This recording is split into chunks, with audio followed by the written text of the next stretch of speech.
ನಮಸ್ಕಾರ ವೀಕ್ಷಕರೇ, hope weekly ಟಿವಿಗೆ ಸ್ವಾಗತ.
ಮೈಸೂರು ನಗರದಿಂದ ಹಾಸನಕ್ಕೆ ಹೋಗುವ ಮಾರ್ಗದಲ್ಲಿ ಸುಮಾರು 25 ಕಿಲೋಮೀಟರುಗಳ ನಂತರ ಹುಣಸೂರು ರಸ್ತೆಯಿಂದ ಬಲಕ್ಕೆ ಕವಲೊಡೆಯುವ ರಸ್ತೆಯಲ್ಲಿ ಸಾಗಿ ಸುಮಾರು 10 ಕಿಲೋಮೀಟರ್ ಅನಂತರ ದೊಡ್ಡೇಕೊಪ್ಪಲು ಎಂಬ ಊರು ಸಿಗುತ್ತದೆ.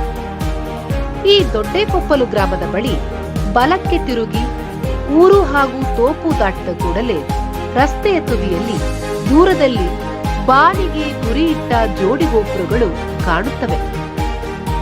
ಅವು ಇಲ್ಲಿಂದ 3 ಕಿಲೋಮೀಟರ್ ದೂರದಲ್ಲಿರುವ ಪ್ರಸಿದ್ಧ ದೋರನಹಳ್ಳಿ ಗ್ರಾಮದ ಚರ್ಚ್ ಗೋಪುರ. ಅದೇ ರಸ್ತೆಯಲ್ಲಿ ಮುಂದುವರೆದಂತೆ ಕಾವೇರಿಗೆ ಸೇರುವ ನೀರ ತೊರೆಯೊಂದು ಹರಿಯುವುದನ್ನು ಕಾಣುತ್ತೀರಿ. ಅಲ್ಲೇ ನಿಂತು ಎಡಕ್ಕೆ ದೃಷ್ಟಿ ಹಾಯಿಸಿದರೆ ಅನತಿ ದೂರದಲ್ಲಿ ದಿಬ್ಬದಂತಹ ಸ್ಥಳಗಳ ಮೇಲೆ ಭಾರಿ ಮರಗಳ ಗುಂಪು ಇದೆ. ಅದೇ ಪುರಾತನ ದೋರನಹಳ್ಳಿ ಇದ್ದ ಸ್ಥಳ. 19ನೇ ಶತಮಾನದ ಅಂತ್ಯದಲ್ಲಿ ಸಂಭವಿಸಿದ ಘೋರ ಪ್ಲೇಗ್ ದುರಂತಗಳಲ್ಲಿ ಈ ಊರು ಸರ್ವನಾಶವಾದ ಮೇಲೆ ಕ್ರೈಸ್ತ ಪಾದ್ರಿಗಳ ಪ್ರಯತ್ನದ ಫಲವಾಗಿ ಈಗಿನ ಊರು ಯೋಜಿತವಾಗಿ ಕಟ್ಟಲ್ಪಟ್ಟಿತು. ಅದಕ್ಕಿಂತ ಮುಂಚೆ ಅಂದರೆ ಕ್ರಿಸ್ತಶಕ 1800 ಆಚೀಚೆಯ ದಿನಗಳಲ್ಲಿ ದೋರನಹಳ್ಳಿಯ ರೈತನೊಬ್ಬ ಹೊಲ ಉಳುತ್ತಿರುವಾಗ ಆತನ ನೇಗಿಲಿಗೆ ಏನೋ ಸಿಲುಕಿದಂತಾಯಿತು. ಆ ವಸ್ತುವನ್ನು ಕೈಗೆತ್ತಿಕೊಂಡು ಪರೀಕ್ಷಿಸಲಾಗಿ ಅದೊಂದು ಮನುಷ್ಯಾಕೃತಿಯ ಮರದ ಗೊಂಬೆಯಾಗಿತ್ತು.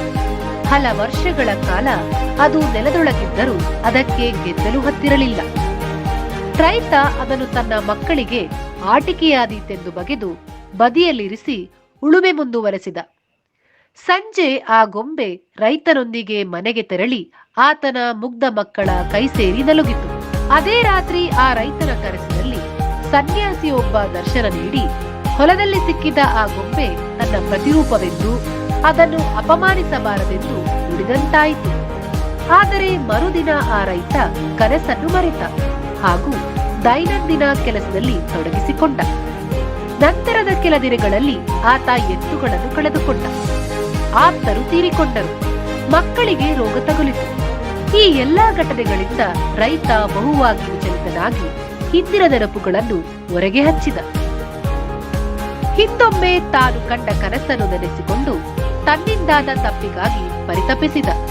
ಆ ಸನ್ಯಾಸಿಯ ಪ್ರತಿಮೆ ದೊರೆತ ಸ್ಥಳಕ್ಕೆ ತೆರಳಿ ಅದಕ್ಕೊಂದು ಮಂಟಪ ಕಟ್ಟಿ ಅದನ್ನು ಭಕ್ತಿಯಿಂದ ಪೂಜಿಸತೊಡಗಿದ. ಅವನ ದುರ್ದೆಸೆ ಅಳಿದು ಕ್ರಮೇಣ ಆತ ಏಳಿಗೆ ಹೊಂದಿದ.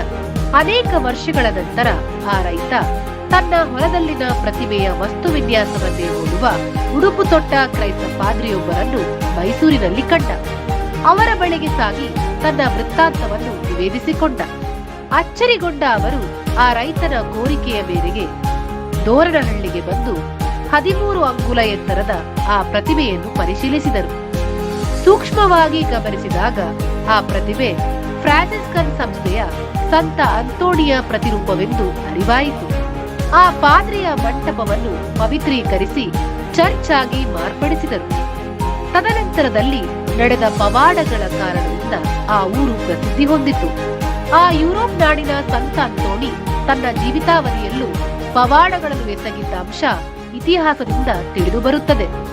ಪ್ರತಿಮೆ ದೊರೆತ ಸ್ಥಳದಲ್ಲಿ ರೈತನಿಂದ ಕಟ್ಟಲಾದ ಗುಡಿಯು ಅಳಿದ ಮೇಲೆ ಮಂಗಳೂರಿನ ಚನ್ನಪ್ಪ ಶೆಟ್ಟಿ ಎಂಬುವರು 1977ರಲ್ಲಿ ಸುಂದರವಾದ ಪುಟ್ಟ ಗುಡಿ ಕಟ್ಟಿಸಿದ್ದಾರೆ. ಅದರ ಹಿಂಬದಿಯಲ್ಲಿ ಮಣ್ಣು ತುಂಬಿದ ತೊಟ್ಟಿ ಇದ್ದು ಭಕ್ತರು ಅಂತೋಣಿಯವರ ನೆನಪಿಗೆ ಸ್ವಲ್ಪ ಮಣ್ಣನ್ನು ಕಣ್ಣಿಗೊತ್ತಿಕೊಂಡು ತಮ್ಮೂರಿಗೆ ಒಯ್ಯುತ್ತಾರೆ.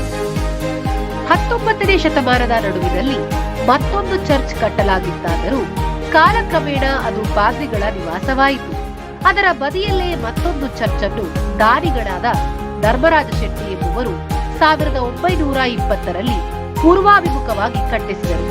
ಅದು ಬಹುವಾಗಿ ಬಿರಿಯತೊಡಗಿದಾಗ ಮುಂಭಾಗದ ಗೋಡೆಯನ್ನಷ್ಟೇ ಉಳಿಸಿಕೊಂಡು 1995ರಲ್ಲಿ ಮತ್ತೆ ಕಟ್ಟಲಾಯಿತು. ಈಗ ಈ ಕಟ್ಟಡವನ್ನು ಹಬ್ಬದ ದಿನಗಳಲ್ಲಿ ಹರಕೆಯ ಗುಡಿಯನ್ನಾಗಿಯೂ ಉಳಿದ ದಿನಗಳಲ್ಲಿ ಪ್ರಾರ್ಥನಾ ಮಂದಿರವಾಗಿಯೂ ಬಳಸಲಾಗುತ್ತಿದೆ. ಇದರ ಹಿಂದೆ ಪಶ್ಚಿಮಾಭಿಮುಖವಾಗಿ ಇರುವ ಹೊಸ ದೇವಾಲಯವನ್ನು 13ನೇ ಜೂನ್ 1969ರಲ್ಲಿ ಪ್ರತಿಷ್ಠಾಪಿಸಲಾಯಿತು. ಟಾವೋ ಶಿಲುಬೆಯ ಅಂದರೆ ಇಂಗ್ಲಿಷ್ನ ಟಿ ಆಕಾರದಲ್ಲಿರುವ ಈ ಗುಡಿ ವಿಶಾಲವಾಗಿದ್ದು ಸುಮಾರು 1,000 ಮಂದಿಗೆ ಸ್ಥಳ ನೀಡುತ್ತದೆ. ಇದರ ನಿರ್ಮಾಣ ಮೊನ್ಸಿನೋರ್ ಐಎಚ್ ಲೋಬೋ ಅವರಿಂದ 1964ರಲ್ಲಿ ಪ್ರಾರಂಭವಾಗಿ 1969ರಲ್ಲಿ ಫೇಲಿಕ್ಸ್ ತಾವೂರಿಂದ ಸಂಪೂರ್ಣವಾಯಿತು. ರೋಮಿನಿಂದ ತರಿಸಲಾದ ಸಂತ ಅಂತೋಣಿಯವರ ಅವಶೇಷದ ಚೂರನ್ನು ಇಲ್ಲಿಡಲಾಗಿದೆ. ದೋರಣಹಳ್ಳಿಗೆ ಹರಕೆ ಹೊತ್ತು ಬರುವವರ ದಂಡು ಪ್ರತಿದಿನವೂ ಇರುತ್ತಾದರೂ ಸಂತನ ಪುಣ್ಯತಿಥಿಯ ದಿನವಾದ ಜೂನ್ 13ರಂದು ದೊಡ್ಡ ಜಾತ್ರೆ ನಡೆಯುತ್ತದೆ. ವಿವಿಧ ಊರುಗಳಿಂದ ಎತ್ತಿನ ಗಾಡಿಗಳಲ್ಲಿ ವಾರ ಮುಂಚಿತವಾಗಿ ಬಂದು ಜಾತ್ರೆ ಮುಗಿಸಿಕೊಂಡು ಹೋಗುವುದು ಕ್ರೈಸ್ತ ಜನಪದರಿಗೆ ಒಂದು ಪದ್ಧತಿಯಾಗಿದೆ. ಅವರ ತ್ರಿಪದಿಗಳಲ್ಲೂ ದೋರಣಹಳ್ಳಿ ಒಂದು ಸ್ಥಾನ ಪಡೆದಿದೆ. ಗುದ್ದಾಲಿ ತರಿಸಿರಿ, ದಿಬ್ಬಾನೆ ಅಗಿಸಿರಿ, ದಪ್ಪಾನೆ ಡೋಲು ಬಡಿಸಿರಿ ದೋರ್ನಳ್ಳಿ, ದಿಬ್ಬದ ಮ್ಯಾಲೆ ತೇರ ಹರಿಸಿರಿ. ಹಬ್ಬದ ದಿನ ಅಂದರೆ ಜೂನ್ 13ರಂದು ಇಲ್ಲಿ ಲಕ್ಷಾಂತರ ಜನ ನೆರೆಯುತ್ತಾದ್ದರಿಂದ ಈ ಊರು ಹಾಗೂ ಸುತ್ತಮುತ್ತಲ ಊರುಗಳಲ್ಲಿ ಎಲ್ಲಿ ನೋಡಿದರಲ್ಲಿ ವಾಹನಗಳು ಜನಗಳು ತುಂಬಿರುತ್ತಾರೆ. ಸರ್ಕಾರವು ಈ ದಿನಗಳಲ್ಲಿ ಯಾತ್ರಾರ್ಥಿಗಳ ಅನುಕೂಲಕ್ಕಾಗಿ ರಸ್ತೆಗಳನ್ನು ದುರಸ್ತಿಗೊಳಿಸುತ್ತದೆ, ವಿಶೇಷ ಬಸ್ಸುಗಳನ್ನು ಓಡಿಸುತ್ತದೆ. ಜಲಾಶಯದ ನೀರನ್ನು ಈ ಊರಿನ ಕಾಲುವೆಗಳಲ್ಲಿ ಹರಿಸುತ್ತದೆ. ಸರ್ಕಾರದ ಆರೋಗ್ಯ ಶಿಬಿರಗಳು, ಪೊಲೀಸ್ ಠಾಣೆಗಳು ತಾತ್ಕಾಲಿಕವಾಗಿ ಇಲ್ಲಿ ನಿಲುಗಡುತ್ತದೆ. ಹಬ್ಬದ ದಿನ ಮೈಸೂರು ಅರಸೀಕೆರೆ ಮಾರ್ಗದಲ್ಲಿ ವಿಶೇಷ ರೈಲುಗಳ ವ್ಯವಸ್ಥೆಯೂ ಇರುತ್ತದೆ. ಅಂದು ದೋರ್ನಳ್ಳಿಗೆ ಬರುವ ಎಲ್ಲಾ ಮಾರ್ಗಗಳು ಎಲ್ಲಾ ರೀತಿಯ ವಾಹನಗಳಿಂದ ತುಂಬಿ ಹೋಗಿ ದೋರ್ನಳ್ಳಿ ಮಾತ್ರವಲ್ಲದೆ ಸುತ್ತಮುತ್ತಲ ಊರುಗಳಲ್ಲಿ ಜನಜಾತ್ರೆ ತುಂಬಿ ತುಳುಕುತ್ತದೆ. ಇವೆಲ್ಲದರ ನಡುವೆ ಜಾತ್ರೆಯ ಕೇಂದ್ರವಿದ್ದು ಸಂತ ಅಂತೋಣಿಯವರ ದೇವಾಲಯದಲ್ಲಿ ದಿನವಿಡೀ ಪೂಜೆ ಪ್ರಾರ್ಥನೆಗಳು ನಡೆಯಲಿದ್ದು ಕರ್ನಾಟಕ ಮಾತ್ರವಲ್ಲದೆ ಗೋವಾ, ಕೇರಳ, ತಮಿಳುನಾಡುಗಳಿಂದಲೂ ಬಂದ ಜನರು ಭಕ್ತಿಪೂರ್ವಕವಾಗಿ ಸಂತ ಅಂತೋಣಿಯವರಿಗೆ ಬಡಿದು ಹರಕೆ ತೀರಿಸಿ ಹೋಗುತ್ತಾರೆ. 2019 ಅಕ್ಟೋಬರ್ 17ರಂದು ದೇವರ ಕರುಣೆಯ ಫಲವಾಗಿ ಈ ದೇವಾಲಯವನ್ನು ಕಿರು ಬೆಸೆಲಿಕಾ ಎಂದು ಜಗದ್ಗುರು ಫ್ರಾನ್ಸಿಸ್ ಅವರು ಘೋಷಣೆ ಮಾಡಿದ್ದರು. ಇದು ಅಲ್ಲಿನ ಸ್ಥಳೀಯ ಭಕ್ತಾದಿಗಳಿಗೆ ಅತಿ ಉಲ್ಲಾಸವನ್ನು ತಂದಿತು. 9ನೇ ಜೂನ್ 2020ರಂದು ಅತಿ ಪೂಜ್ಯ ಕೆ ವಿಲಿಯಂ ಧರ್ಮಾಧ್ಯಕ್ಷರು ಅಧಿಕೃತವಾಗಿ ಘೋಷಣೆ ಮಾಡಿ ಕೃತಜ್ಞತಾ ಬಲಿಪೂಜೆಯನ್ನು ಅರ್ಪಿಸಿ ಕಿರು ಬೆಸಲಿಕಾವಾಗಿ ಭಕ್ತಾದಿಗಳಿಗೆ ಧಾರ್ಮಿಕ ಕಾರ್ಯಕ್ಕೆ ಅನುವು ಮಾಡಿಕೊಟ್ಟರು.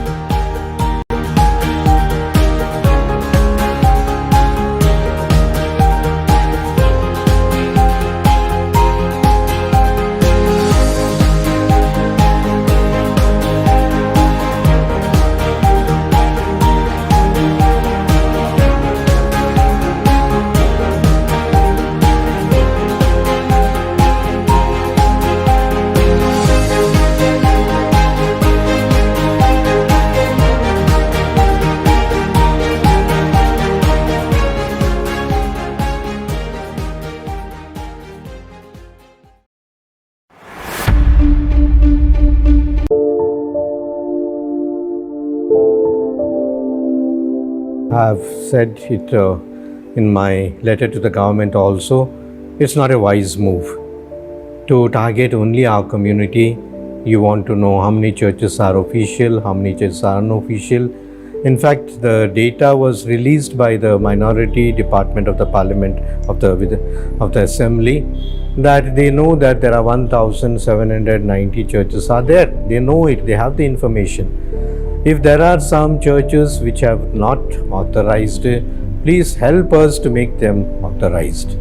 give us the directions how to do it, because our experience is it is not easy, and the government is dilly-dallying in many of the church permissions that we are asking. There are some places for years we have been waiting, and of course in the new rules and regulations with the 20 type of certificates of the environment certificate, health certificate, and firefighting certificate and police certificate, these are all bureaucratic norms that they have been created, and it's not easy for us to get all those certificates. I can understand perhaps in some places they may have constructed or they may have utilized certain buildings as churches, but please help us to set right these matters.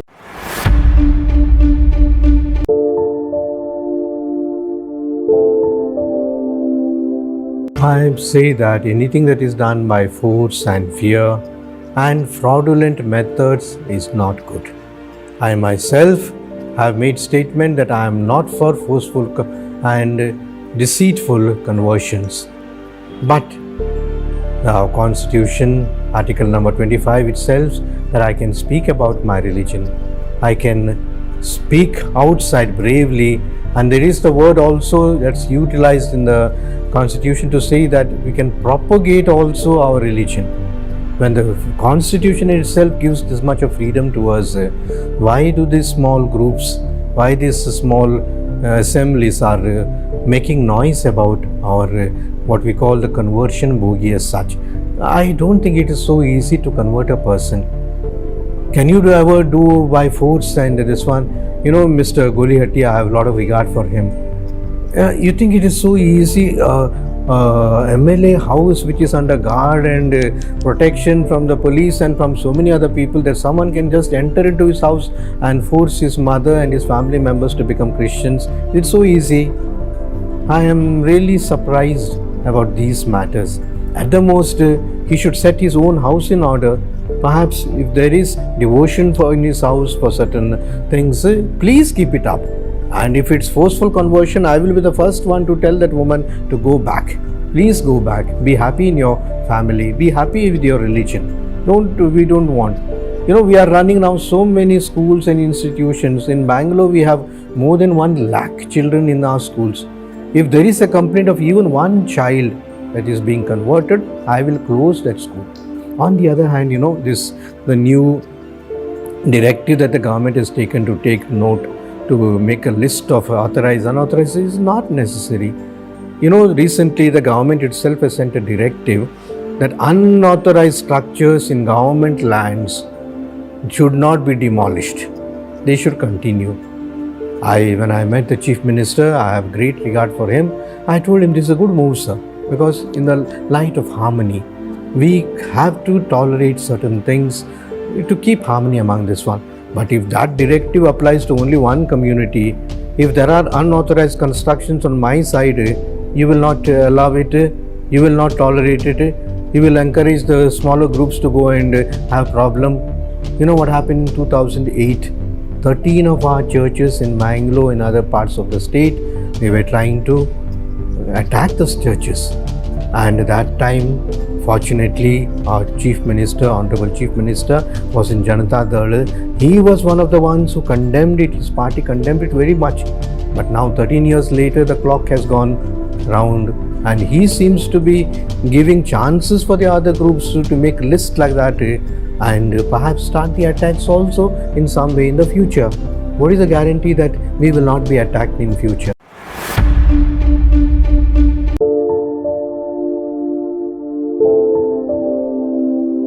I say because there are enough provisions in the government level. The minority department itself has released a statement to say they know that 1,790 churches are there. I was surprised. We didn't know it. They know it. They have the information. But now to go and stress it to say that there are some are authorized, unauthorized. How do I say it is authorized now? If I have those 23 certificates, you will say it is authorized. If I don't have environment certificate tomorrow, if I don't have health certificate tomorrow, it is called unauthorized. Is this the same standard that you apply to all the communities? Are you making a list of the worship places of other communities also? Why are you targeting only the Christians? We are a soft target. We are peace-loving people. We will not go and damage anything. We will not go and protest. Our protests are all silent protests. We take candlelight procession whenever something goes wrong. And remember that we are patriotic people. We love our country. We love our motherland. And we will do anything that you ask of us. Even if it's a strange request that you want us to help some community, some poor and downtrodden, to start another hospital, we will be more happy to do this kind of work. Please trust us.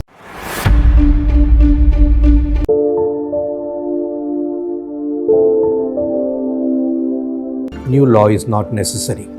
There are enough safeguards in the constitution. There are enough laws and judgments in the country in order to punish the person who have gone to the excess, who have done conversions out of force or out of deceit. Surely they should be punished, and there are enough laws. By making a new law like this, and giving it in the hands of certain people, you are taking, or rather you are encouraging these groups to take action among themselves. Today they are speaking about what's called moral policing of certain things in this one, which means police are not capable of handling them. Why do you need to encourage other groups and other people to take care of these things? Surely if there is any aberration, make a complaint and ask the police to find out and to do it. Downtrodden, to start another hospital, we will be more happy to do this kind of work. Please trust us.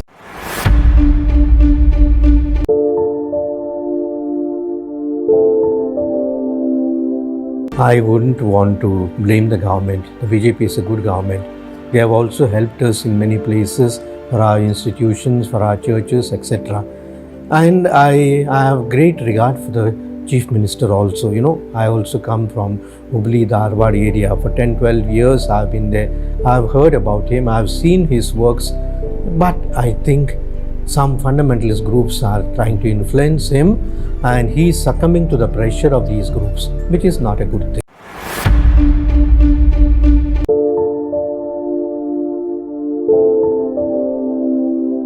We do what the Constitution allows you to do. You are allowed to practice your religion. You are allowed to preach and propagate, but with certain controls. This is not unlimited thing that you have to do. You have to also ask the permissions wherever it's necessary. You have also to consult the people to say how to go about. And surely the other communities, our Hindus, our Muslims, our brothers and sisters, I work for the communal harmony among us. I would be the first one to sacrifice something of ours in order to benefit someone else. So in that sense, I would say that we have to be together, and the government also should be careful in these matters, in what they say, in what they do, in what the surveys that they do. On the other hand, if there is forceful and deceitful conversion, surely the government has enough laws to take heed to it and surely go ahead. But a person who wears a cross, a person who has got a picture, who has got a book, the Madras High Court has said that the fact that they are going to the church and having this cross and this one does not mean this is conversion, does not mean they have changed the religion. This is a free country, this is a secular country.